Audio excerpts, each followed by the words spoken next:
Also what I've decided now is I'm going to change this outer track a bit.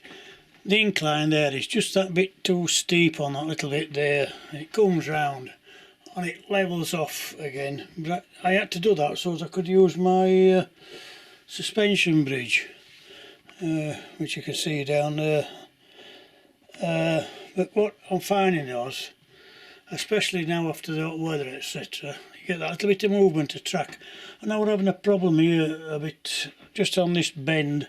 Certain ones, in fact it was a Deltic more than anything, it was just front axle just derailing a bit on that corner occasionally. Funny enough though, I've given them a damn good clean now, and I've just been running it. I've been running it about 20 minutes and not a problem. I'll show you it anyway in a bit. But I've just bought some more inclines, and what I'm going to do, I'm going to take it further round and say start the incline much further back and swing round again. I think coming down that straight there on this light double track, I'm going to put my incline in, starting there, and hope to have it up to that, nearly that, I think it's just about 2 inches, 1.5 inches, 2 inch. Hope to have it up to that by that corner, and then I can have a you know, a 2 inch level all the way around there. And the other thing of course is when sometimes, especially if you just clean the track and you've got a lightish Loco, put 5-6 coaches on and I would get a bit of a wheel spin on that bend. I think with model trains, we all like to have an incline. I know they were all building them, is it a vortex they call it. We're all doing them, but I tend to a lot regret doing it, because you get problems with bends and inclines. They don't mix, they don't at all. You go alright for so long and then all of a sudden they start derailing, and it's get it time after time. Anyway, I just thought I'd point that.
You just gotta love that sound, haven't you?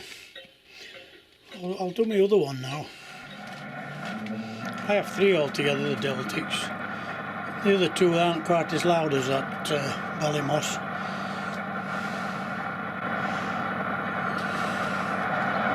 I don't think they sound quite the same either.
A few of you, I remember last week, a week before, I went on about the Ecos having problems with his class V5 decoders, and I was just couldn't. I was losing them on the Ecos. If they've been taken off for some reason, or they weren't coming back with the allocated numbers, and it was just about, I think, all the V5 decoders I had. I've only got 4. But anyway, I'd mentioned it, and Al, yeah, I was just going to say, Al at Layton Junction, well, Richard, his nephew, did 3 videos trying to help us out on this. And I'm so sorry to hear this and say that I'll put it on that Richard, he did the video, the last one on the Friday, that's a week last Friday, and he died on the Saturday. I'm so sorry to hear that, and all my commiserations, etc. Really, it was sad to hear that, and it was so sudden. And I say, he said he'd had a long day on the Friday. I think it's from 6 o'clock in the morning till 7 o'clock at night trying to sort that out. But he was out. They were saying that there were problems, a few problems, had problems with these Court 5s, V5s.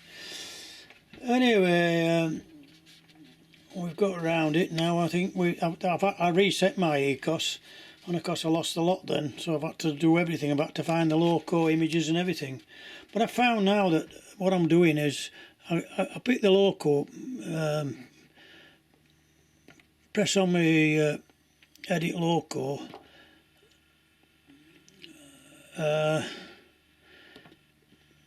difficult to show again, edit Loco, go to advanced, and that's what you get. It comes up with this. It's telling me that's got lock sound 5 before because I've read it. But you attach this to your track, which your service track, and literally put your Loco on, press start, and it reads all the settings, and they come up with the Loco number.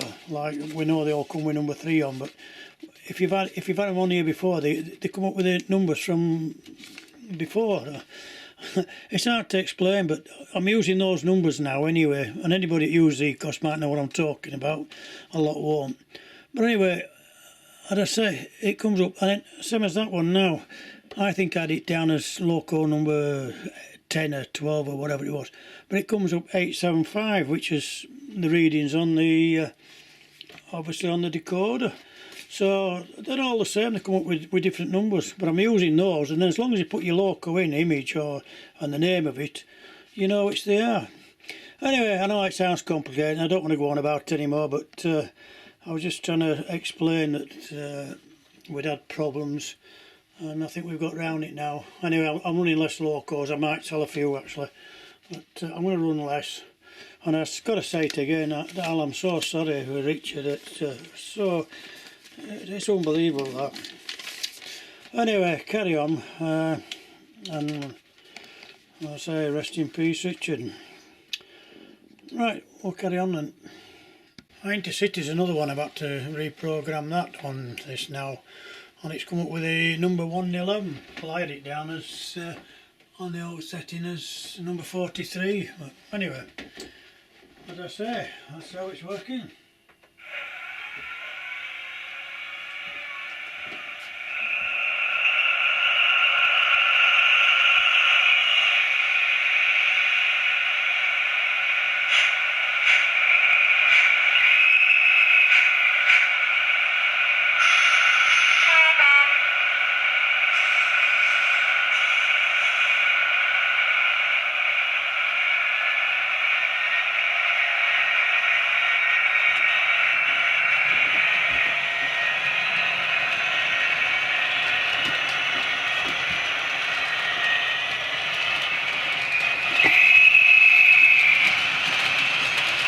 Delayed action.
Some good sounds, isn't there, these days?